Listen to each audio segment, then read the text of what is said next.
Spoštovane gledalke in gledalci, lepo pozdravljeni v naši družbi. Danes imamo čast, da lahko pozdravimo v naši sredi Heleno Srnec, pisateljico. Ja, nekaj več nam bo v nadaljevanju povedala o sebi, sicer pa je namen našega današnjega povabila ta, da predstavimo njeno novo delo. In sicer o Martinu Kojcu, Središčanu. Naslov knjige je Most k spoznanju in seveda je to naslov, ki terja kar nekaj pojasnil. Tako da mislim, da bo Helena Srnec dobrodošla, da nam pojasni to in ono. Helena, lepo pozdravljena v naši družbi. Lep pozdrav tudi vam in hvala za vabilo. Najprej iskrene čestitke za to tvoje novo delo. Sicer nas je veliko bilo, ki smo bili zelo navdušeni nad Prleško dušo. Si zadovoljna pravzaprav z prodajo prve knjige? Žal, ne? Je prodaja zelo pomembna. S prodajo Prleške duše?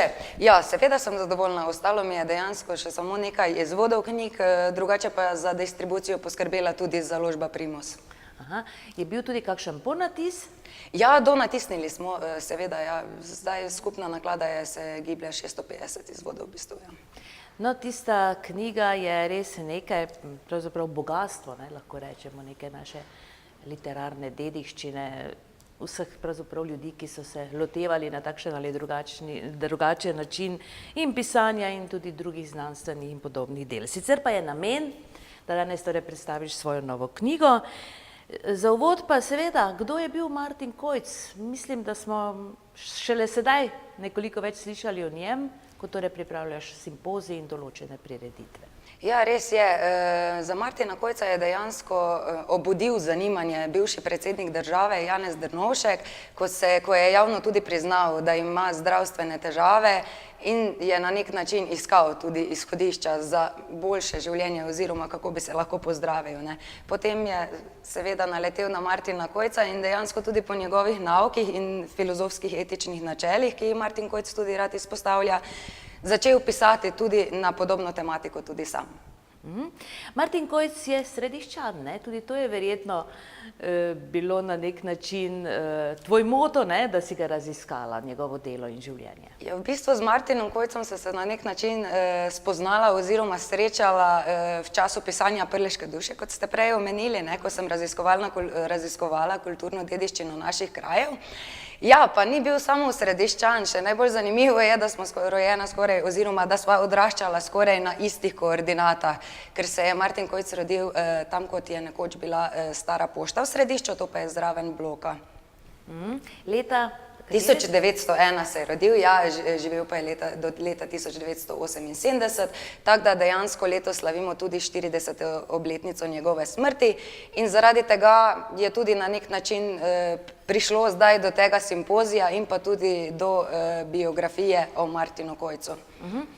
No, Martin Kojc je zelo veliko delal, loteval se je mnogih tem, vsestranski človek je bil, tako da, če dovoliš, bom kar prebrala iz tvoje knjige, kaj pravzaprav je vse počel. Kar izvoli.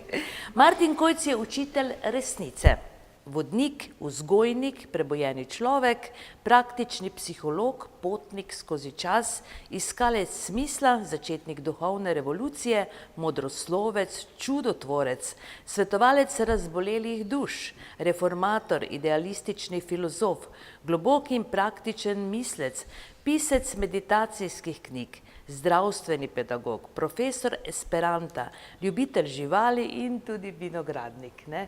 Tako da vsestranski človek je bil. Bi morda nam povedala malo njegovo biografijo, torej rojen je v Središču, kako je šla življenjska pot dalje? Seveda, potem je končal seveda osnovno šolo tudi tam, nato se je vpisal na gimnazijo v Maribor, vendar je tudi ni dokončal, je pa zbolel tisti čas, tako da dejansko lahko samo predvidevamo, da je Kojca njegova bolezen tudi pripeljala do iskanja nekšnega višjega smisla življenja, do iskanja resnice. Leta 1928 je nadaljeval pot čez Gradec in nato okrog leta 1929-30 pristal v Berlinu, kjer je imel tudi svoj inštitut 3 leta. K njemu je zahajala tudi recimo igralka Marlene Dietrich, ki jo vsi bolje poznate in podobno. Tam pa se je družil tudi s srednjo intelektualcev in pa akademikov v bistvu. Ker že v leti 1930 do 1940 so se dejansko ljudje začeli spraševati, o nujnosti duhovne prenove človeštva. To je en taki zanimivi fenomen, se mi zdi, ker je od tega že skoraj 100 let nazaj, ne? In je šele zdaj ta duhovnost oziroma ta pozitivna miselnost prehaja v ospredje na nek način, ne? Potem se je vrnil spet nazaj v Slovenijo zaradi tega, ker je bil seveda preganjan kot Slovan. Je pa leta 1940 do leta 1941, mislim, da do meseca februarja, imel posvetovalnico v Ljubljani. Zdaj hotel Metropol, nekoč hotel Miklič, to je prek železniške postaje v Ljubljani. Potem pa se je vrnil seveda v Središče zaradi okupacije Ljubljane in je ustvarjal v našem prelepem Središču ob Dravi. Je pa seveda še vedno hodil v tujino na kakšna predavanja, ko so ga kam povabili, recimo Rotterdam, Haag in podobno. No in kako je pravzaprav živel? Kaj piše njegova biografija, recimo? Od čega je živel? Martin Kojc je bil skromen človek, bil je tudi delaven človek, o tem bosta tudi kaj več povedala njegova pranečaka, torej pisatelj Lev Detela in pa magister Bojan Šinko, ko sta ga tudi spoznala v tistih časih. Ja, delal je tudi na njivi, če je bilo potrebno, tudi je delal v vinogradu, seveda pa je veliko prebiral knjige in pa pisal knjige. Nastopal pa je tudi na kulturno-umetniškem področju v Središču ob Dravi. Kot zanimivo se mi je zdelo, da je tudi vodil balet. Ne, recimo, je pa sodeloval tudi pri godbi in na tak način sta se s Tončko tudi spoznala in tudi na nek način zaljubila, tudi preko glasbe, preko tega, da je on tudi pomagal pri njenih težavah po prvi ločitvi in podobno. Tako da je bil kar se je udejstvoval dejansko tega dogajanja. No in recimo, verjetno si izbrala tudi kakšna razmišljanja o njegovem delu, o njegovem življenju. Kakšni so ostali spomini nanj, recimo med krajani, med Središčani? Med krajani to je zelo zanimivo, ker 40 let je šele minilo od njegove smrti in zelo malo ljudi se ga spominja, oziroma se ga spominjajo kot zelo visokega možakarja s prodornimi, modrimi očmi. Na nek način se mi zdi tudi, da so imeli, ne vem, straho spoštovanje, če je to pravilno izražena beseda, ne vem, ampak spomnijo se ga predvsem z njegovih časov, ko je hipnotiziral kakšne Središčane. Ravno zadnjič, ko smo imeli dan odprtih vrat oljarne, je pristopil k meni možakar, ki je pravil, veste, jaz sem pa eden izmed tistih, ki jih je Kojc poskusil hipnotizirati, ampak mu ni uspelo. In je povedal, da ga tudi Svengali, recimo, tega gospoda ni mogel hipnotizirati. Mogoče z teh časov, drugače pa tudi veliko ljudi, kaj se je recimo udeležilo njegovih predavanj Esperanta, kot si omenila, je bil tudi profesor Esperanta. Žal je veliko ljudi pokojni, kateri pa so živi, pa so že tudi toliko stari, da jim spomin malo nagaja in je malo težje tudi priti do kakšnih takšnih informacij. No, med zanimivostmi, torej, da malo skačem iz teme v temo, ampak vseeno Dušan Moškon je bil njegov posinovljenec, se pravi od njegove žene je bil to sin. To je tudi zanimiva relacija. Ja, Dušan Moškon pa je sin iz prvega zakona Tončke Kojc. Aha. Torej, kot si povedala, Lev Detela je njegov in...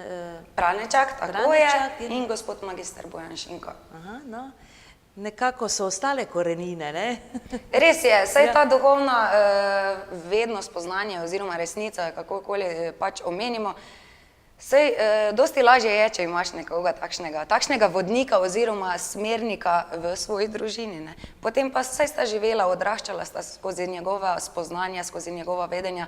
Tudi Lev zelo lepo napiše, da ga je kar tako sproti Martin Kojc marsičesa naučil pri upravljanju kakšnih opravil, dela in podobno. Je kar tako aforizme stepal iz rokava, mogoče, če se lahko tako izrazim. No, zanimivo pa je seveda tudi to, da je Martin Kojc v Nemčiji bil tako zelo uspešen, ne? In veliko del napisal tudi v nizozemščini.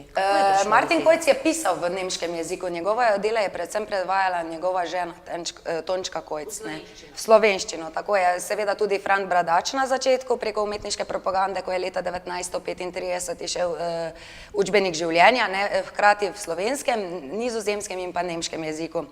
Na nizozemsko pa je dejansko skrbela nemška založba, ki je pač imela trg, nizozemski in pa nemški. No, ker je torej založba torej bila nizozemska, ne? Nemška založba, Steiner Na Verlag, Nizozemskem, tako je, ne? ki pa je tudi izdajala na nizozemskem in pa v nemščini. No, ker je veliko del v nizozemščini, ne? To je Ja, zanimivo. to pa je res. Največ del v bistvu je v nizozemskem jeziku izdanih, to je 6. Martin Kojc je napisal 7 knjig in pa eno dramo v srbo-hrvaščini, ta je tudi prevedena v te knjige, v Senci vsemirja. Drugače v slovenščini imamo zaenkrat 5 prevedenih knjig, ne? V nemškem jeziku zaenkrat 3, ampak do konca tega leta še bosta objavljeni 2, ker sem tudi stopila v kontakt s Steiner Verlag, tudi to biografijo bodo prevajali in zaradi tega, ker smo tudi našli tipkopise v nemškem jeziku, sem to tudi posredovala tej založbi, ki je pokazala interes, spisala spremno besedo, dodala spremno besedo Dušana Moškona, tako da je res to pikica in bodo objavljene do konca leta 2018, so mi ravno kar pred kakšnim tednom sporočili. No, običajno je to včasih bilo tako, da vsi ti pisatelji, misleci, strokovnjaki, intelektualci, ne, so nekako s svojimi deli bili za časa svojega življenja na nek način zatirani, ne, ampak Martin Kojc je vseeno bil dokaj znan. Tudi v Sloveniji različni časopisi so v njegovem času tudi objavljali. Ja, do leta 1940 so kar spremljali vso recepcijo, dejansko del njegovih, tako v tujini, kaj je delal, vedno so poročali o izidih, o ponatisih in podobne zadeve. Potem je prišel ta Titov režim, žal je bila knjiga prepovedana tisti čas, tako za prebiranje kot za kakšne distribucije in zato je on tudi se posluževal te nemščine, ne. Vedel je, poznal je nemški jezik, je tudi recimo potomec češko-moravske plemiške družine Kojc, ne. So vseeno bili višji rang prebivalstva, če se lahko tako izrazim, ne, so imeli znanje in se ukvarjali z intelektualno lastnino. Tako da ja, kaj še bi dodala? Ja, no, v času, torej Titovem času, tako kot si povedala, nismo slišali zanj, ne? Kaj se je pravzaprav zgodilo? Kaj je bilo tako, torej, očitno, no? Ja, saj vsi vemo, kakšna cenzura je bila v tistem času in podobne zadeve, zato se tega nekaj ne bi preveč dotikala jaz, ker tudi nisem odraščala v tistih časih, ne poznam ravno vseh teh zadev, ampak No, ampak kaj je bilo takšnega, ne, da... Kaj je bilo takšnega? Mogoče ravno ta osebnostna rast, ne, ker vseeno, ko pride do nekega režima, režim dela na tem, da vlada nekomu, ne, in najlažje vladamo komu, ne, če se vprašamo in začnemo malo razmišljati. Tu bi mogoče res rada izpostavila Kojčeva načela oziroma smernice. Kojc nas prosi oziroma kliče, da primerjamo, presojamo podatke, da samostojno mislimo, da se ne pustimo ustrahovati in pa manipulirati na nek način, ne. Zanimivo pa bo tudi ravno tu ta povezava, ki jo bo predstavil veleposlanik magister Franc Mikša, ki govori ravno o teh delikatnih letih. Mislim, da v letih 68 in 69, ko je on dejansko na skrivaj dobil od tukajšnje knjižnice izvod, nemški izvod, Lehrbuch des Lebens, torej učbenik življenja, in je to skrivaj moral prebirati. To bo tudi zelo zanimivo slišati. No, govoriš seveda že o simpoziju, ki nas čaka, torej ta teden, ne? Kdaj bo simpozij? Simpozij pa bo v četrtek in pa v petek, ja. 20. in 21. septembra in vljudno vabljeni. No, prvi del bo torej v četrtek v Domu kulture. Tako je. Ne? Kdaj se vse skupaj začne? Vse skupaj pa se začne ob 10. uri.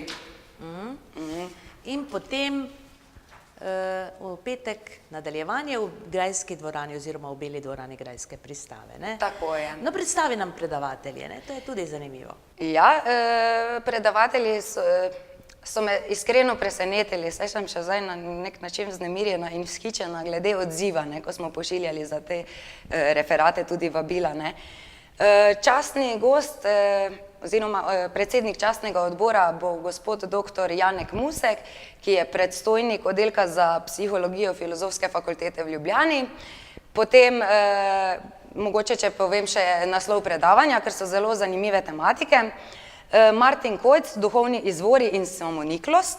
Potem naslednji predavatelj je docent dr. Igor Škamperle, ki pa je predstojnik oddelka za sociologijo Filozofske fakultete v Ljubljani. Imel bo predavanje Razumevanje celovitosti osebe v nauku Martina Kojca in pojem individuacije Karla Gustava Junga. Tretji referat, ki se bo zvrstil za tema, pa bo referat magistra Franca Mikše, torej veleposlanika v Ministrstvu za zunanje zadeve Republike Slovenije. Referat pa bo krasil naslov Razmišljanje gimnazijca o branju knjige Martina Kojca Das Lehrbuch des Lebens v letih 68 in 69. Potem zaključimo s prvim dnevom simpozija in nadaljujemo v petek, 21. septembra, v Beli dvorani Grajske pristave. Prvi referat bo predstavila magistra Blanka Erhartič iz gimnazije Ormož z naslovom Kje lahko najde svoje mesto Martin Kojc v splošnih gimnazijah. To je tudi ena takšna zelo zanimiva in konstruktivna zadeva, ker se tudi malo pogovarjamo, na kakšen način bi lahko Marka Kojca umestili tudi v šolske programe. Sledil bo referat dr. Franske Premk, višje znanstvene sodelavke Znanstveno-raziskovalnega centra Slovenske akademije znanosti in umetnosti z naslovom Drevo najbolje spoznamo po sadu, vse povezano s Kojčeve misli, graditeljice budnega, ozaveščenega življenja. Na to bo sledila razstava oziroma otvoritev razstave Anžeta Ivanoše, ki pa tudi dejansko je poustvaril na misli Martina Kojca svoje slike, tako da bo ena zelo zanimivi vidiki tudi. Sledil bo referat dr. Saše Krajnc-Starček, ki prihaja iz Inštituta za kakovost življenja. Naslov bo Iz pridnosti v pristnost, osebna preobrazba skozi prizmo učenja Martina Kojca. Potem magister Bojan Šinko, Kojčeve misli tudi kot vodilo pri samouresničevanju oseb odvisnih od alkohola. Sledil bo referat Leva Detele, Moj nenavaden stric Iki. Zdaj na koncu pa še smo vstopili v kontakt z Združenjem za Esperanto Slovenije, tako da bo zadnje predavanje predstavil gospod Janez Zadravec z naslovom Martin Kojc in Esperanto. Potem bomo pa okrog 12:30 zaključili simpozijum. Omenila si samoniklost, ne? To je beseda, zanimiva beseda, o tem bo torej tudi predavanje teklo v četrtek. Ja, dejansko ne je Martin Kojc bil samouk več ali manj, ne? Kako je pravzaprav on do vseh teh zanimivih dognanj prišel? Ja, verjamem, da je veliko posegal po knjigah, tako z področja filozofije, psihologije, tudi veže se na verstva sveta, tako na krščanstvo kot na budizem in teozofijo in podobno. Verjamem, da je veliko študiral. Predvsem veliko študiral, potem pa poskusil, prvo poskusiš najprej na sebe, potem pa širiš svoje znanje in povedanje na druge. Seveda je sedaj nimava časa, da bi malo vsa ta njegova razmišljanja predstavili, ampak morda kaj se tebi od vsega tega, od vseh teh Kojčevih razmišljanj zdi najpomembnejše? No, recimo, kaj bi nam Kojc je dejansko na nek način razvijal te etične principe, ki pa izhajajo iz univerzalnih etičnih, filozofskih in pa moralnih načel. Uči nas, kako naj živimo, da bomo imeli kvalitetnejše in bolj srečno življenje. Torej, opominja nas, da tudi sami sebe spremljamo, kako se obnašamo, ali obrekujemo, kaj jemo, ker tudi Kojc je zdravil s postom. Potem uči nas zmernosti. Spodbuja nas k mišljenju, k presojanju, k analiziranju stvari tudi. Izpostavlja pa ljubezen in pa zaupanje do okolice. Pravi, da bo človek tem bolj srečen, če ga bo vodila, višja sila ljubezni, razumevanja, uvidevnosti, hkrati v kombinaciji s pogumom in pa tudi drznostjo. No, kaj natančno Kojc misli, ko omenja prasilo? Ko prasilo dejansko on omeni kot absolutno univerzalno energijo, ki vse povezuje in je vse povsod okrog nas v bistvu in skozi nas. Neke religije pravijo prasili Bog, tudi sam je to izpostavil, ker tudi se nekje ne distancira od nobene religije, ampak na nek način integrira vse ta filozofska in etična načela in pa vrednote. Tako da veže se v bistvu in na religije in na filozofije. Kaj si me že vprašala, malo sem jaz zdaj tudi odplavala, se mi zdi. No, o prasili, ne? O prasili, tako je. Kaj je on imel v mislih, ko je govoril o prasili? Najenostavneje, da bo vsem razumljivo, prasila je Bog. Je nekaj najvišjega, absolutnega in neskončnega. No, zanimivo je to, da so mu ljudje zaupali, da so mu verjeli, veliko pacijentov je imel oziroma je izvajal psihoterapije. Ne? Ja, zdaj, če se tu navežemo na to, sprva je zdravil sugestijo, to, ko si rekla, da so mu verjeli. Da ti nekomu verjameš, je to na podlagi sugestije. In ta sugestija dejansko dela, če se lahko tako izrazim, ta čas, dokler ti verjameš temu. Dokler, ko ti več ne verjameš, sugestija se izniči. Sprva je zdravil sugestijo, kot kueizem tudi, ne, v tistem prepričanju vsak dan mi gre bolje in bolje, ampak je to kmalo opustil. In kot zdravi samo spoznanjem, vedenjem. Torej, da se ti prepričaš, da dejansko je tako in nikakor drugače. Ne? Torej, vsak posameznik je kreator svojega življenja in pa svojega prepričanja. Narobe sem se izrazila, nisem mislila verjeli, pač pa zaupali so. Ne, ampak res je to, ker ravno tukaj dela on tudi te razlike. Ne? Res, prva je zdravil sugestijo, hipnoze, sugestije, saj to je v bistvu nekje tam. Ne?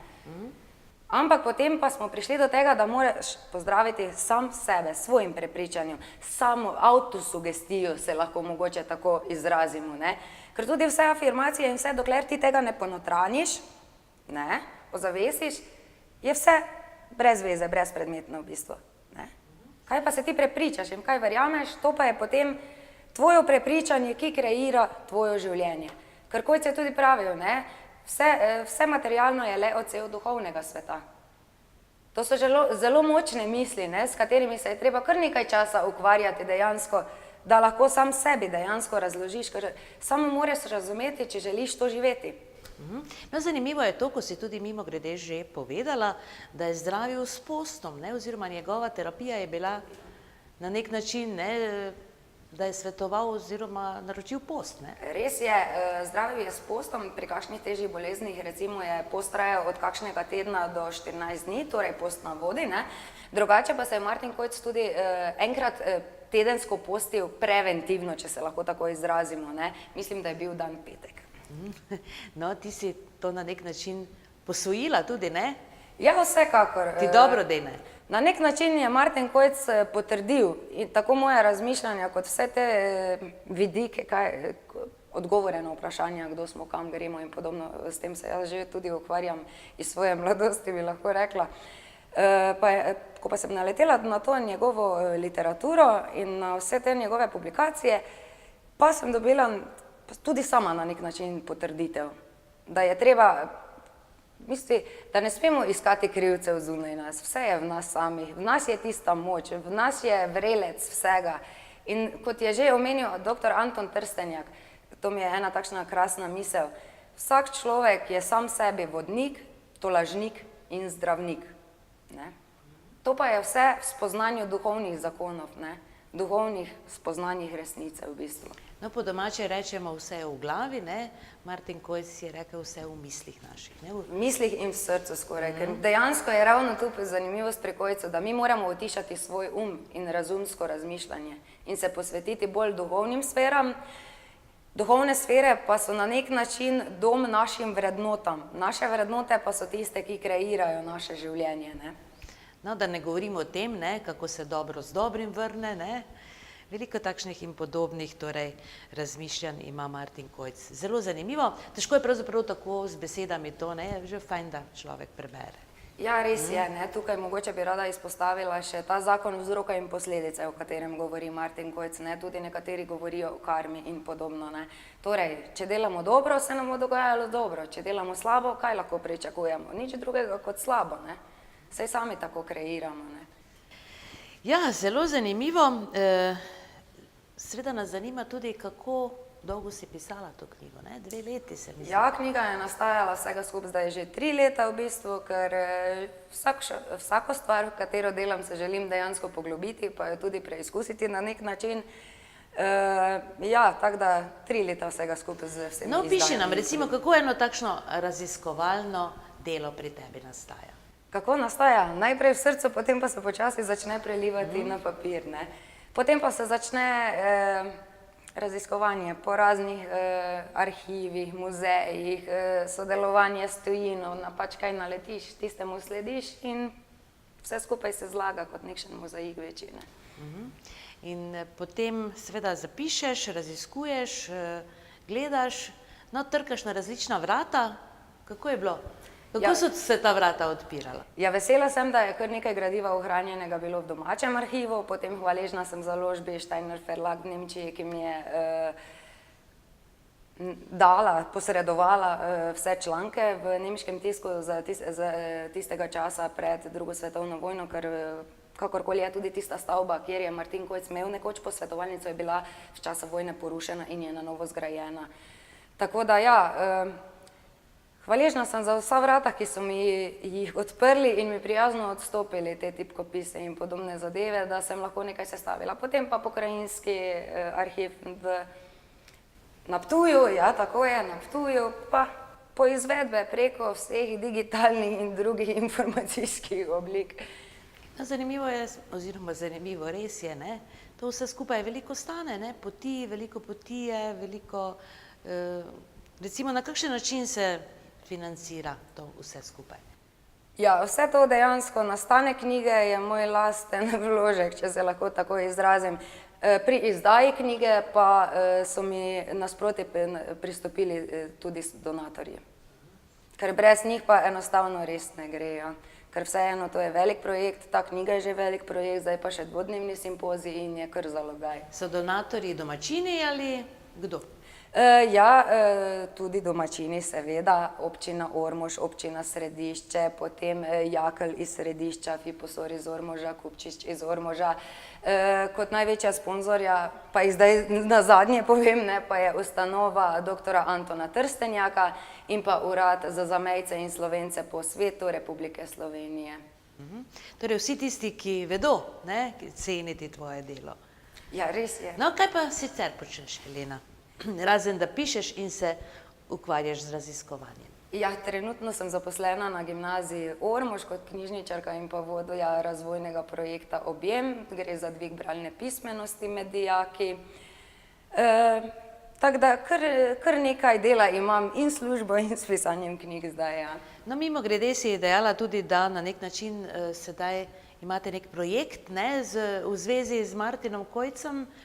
Kaj se to dogaja? Ja, pripravili smo projekt besedne slike dijakov gimnazije Ormož.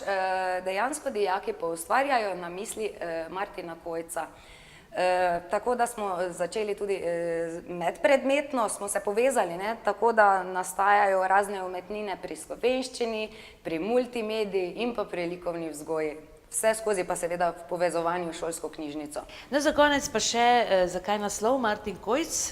Dobro, most k spoznanju, zakaj? Most k spoznanju. Je to tvoje spoznanje ali njegovo?